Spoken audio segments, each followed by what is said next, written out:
Welcome back to Left, Right and Centre. It's a war of words between the Prime Minister and Rahul Gandhi in Maharashtra ahead of the state elections. The Prime Minister has accused the opposition, particularly those who have aligned with the Congress, of betraying Maharashtra's pride by partnering with parties that have historically insulted figures like Veer Savarkar and Chhatrapati Shivaji Maharaj.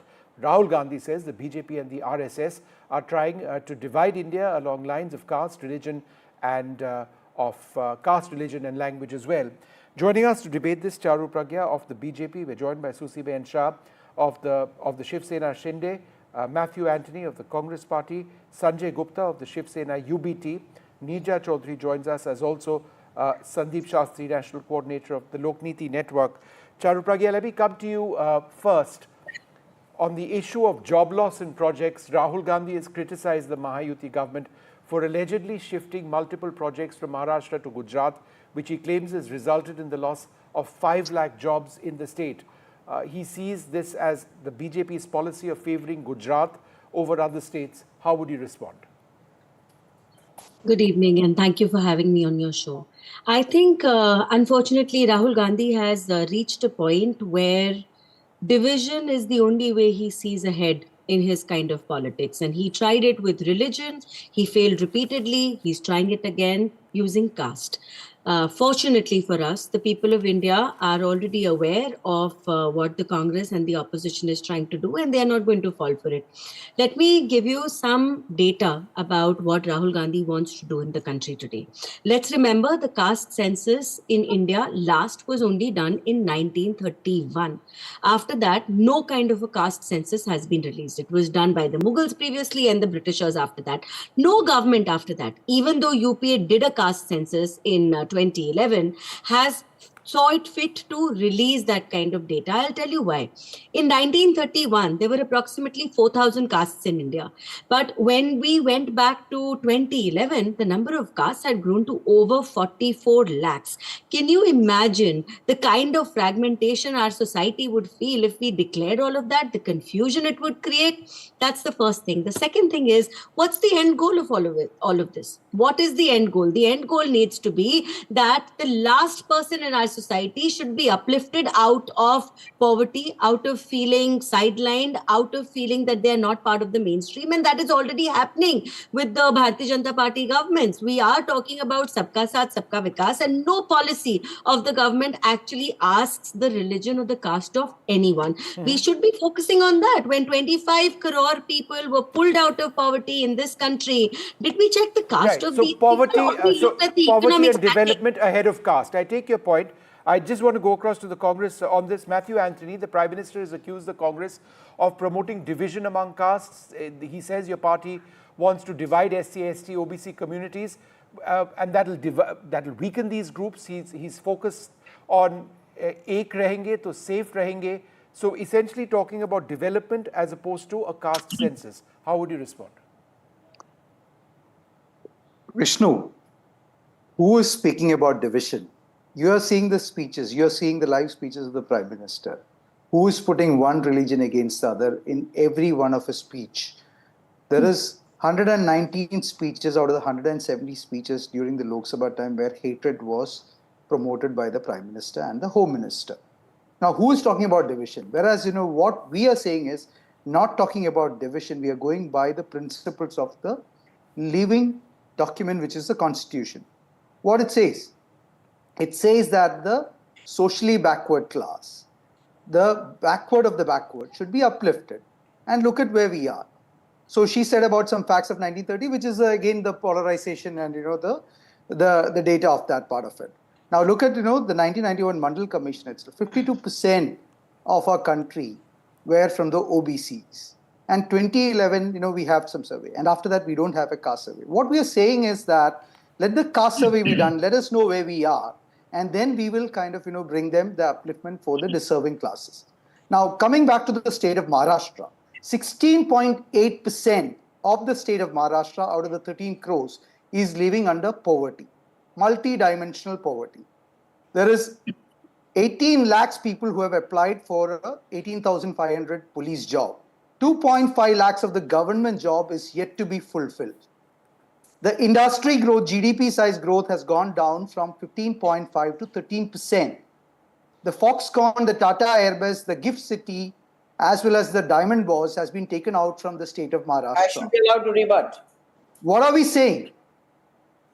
Okay. What are so we let's saying? get a response to that. These are the Susi Ben- facts which we are presenting in front of you. I Got didn't it. interrupt anyone. Allow me to speak, if at all. So this is the fact which we are speaking about here.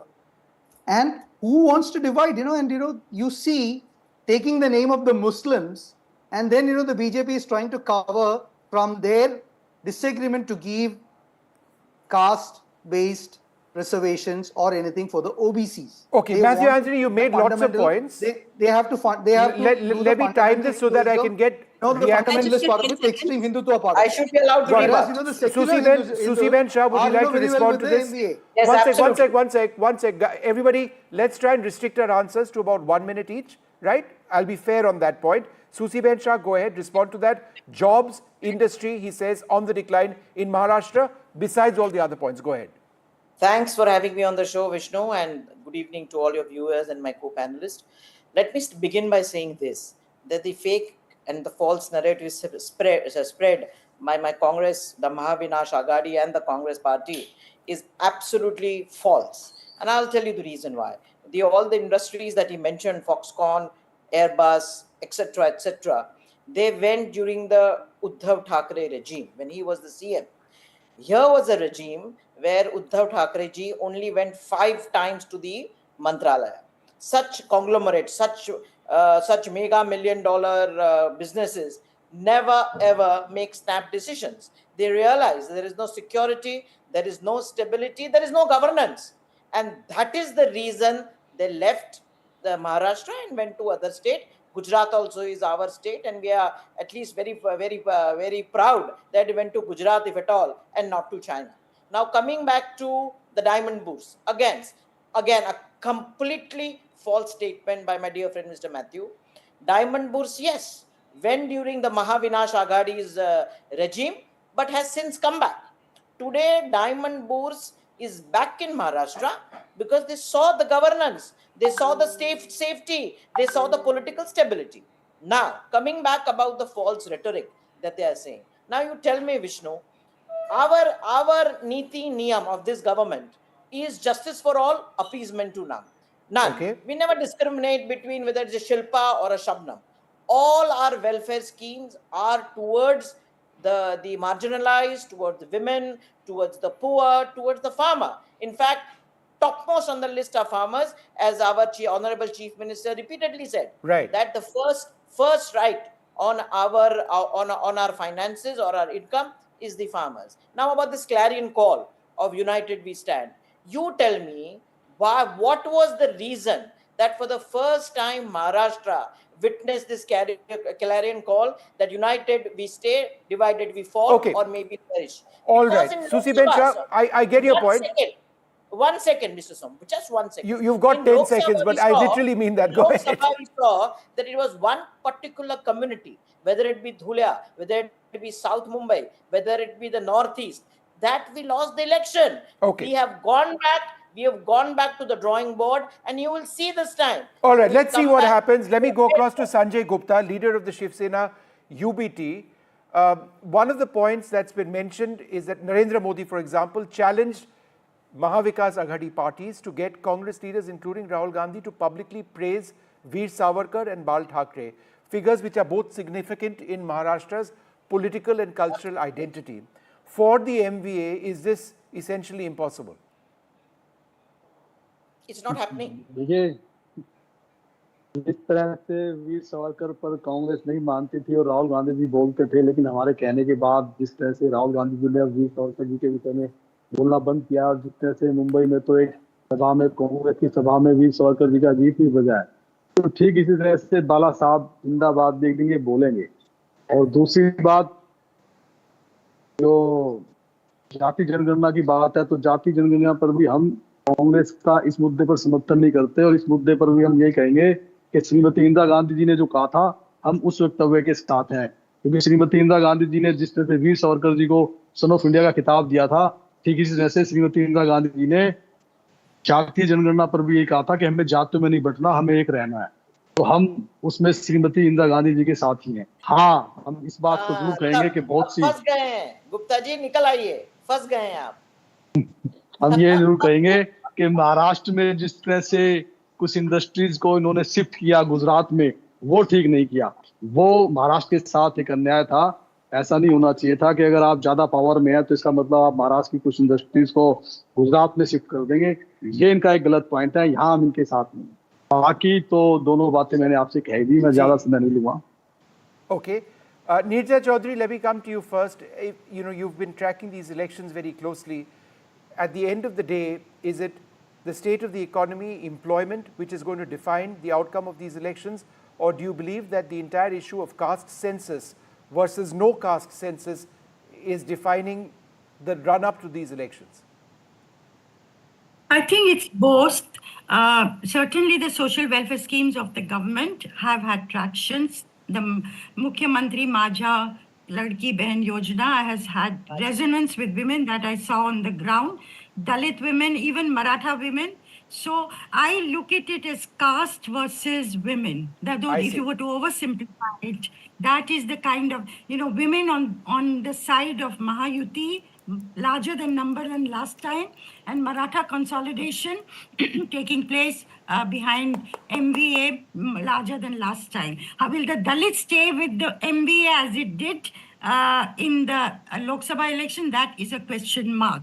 But certainly caste, religion, certainly the economy, social welfare programs, there are 150 schemes rolled out by the government for that very reason. I think all will play a role. And somewhere, if I was to sum up the situation, the MBA did very well in the Lok Sabha elections, winning 30 out of 48 seats. The Mahayuti had got 17. The Mahayuti has taken steps to catch up. And it's a very, very close contest today in Maharashtra. Thank you. Okay. Sandeep Shastri, would you agree that it seems to be a close contest? There are some who believe that after the recent assembly election results in Haryana and in Jammu and Kashmir, the BJP has got a new wind under its sails, certainly in terms of narrative, the sense that all was lost or things were not going very well after the Lok Sabha election results. That narrative has been stopped. Do you believe that there is a certain impetus which the BJP enjoys going into Maharashtra? Vishnu, I would broadly agree with the analysis which Neerja ji came out with. I would make two additional points. One, let's remember that always in Maharashtra, if you look at the Lok Sabha poll and the Assembly poll, while the direction of the victory may be similar, the intensity of the results is very different.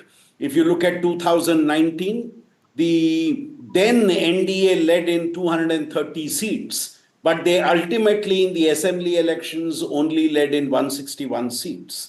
Even this time around in 2024, though the Aghadi did very well in the election, ultimately in the assembly level, the lead for the Aghadi was only in 25 seats as compared to the Mahayuti.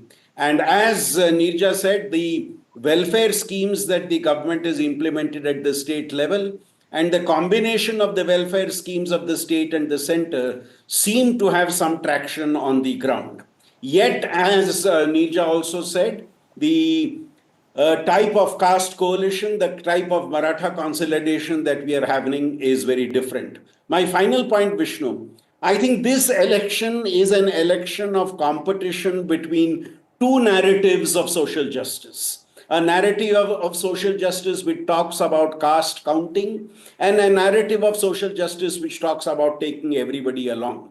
Now, what is the public perception of which narrative is more important, I think is what you are going to see on the 23rd unfold. And finally, Vishnu, what we are seeing in this contest, and that is very unfortunate on both the sides, that the focus on both the sides is what is wrong with my opponent and not what is right with me. If you look at narratives on both the sides, the challenge is about the opponent. While that is important, what about framing What about stating, what about putting on the forefront, what is it that you should be, what is it that the voter should be voting for you on, and not what the voter should not be voting because of my opponent being like this. This, I think, is a very sad, negative narrative that we are seeing both sides of the alliances launching in this particular election. All right, well, we leave it at that. Thank you all very much for being with us. Just a couple of days left before the voting takes place and then the results. It all happens quite fast in our system. Thank you all very much for being with us. We're out of time on Left, Right and Centre. From all of us here, good night.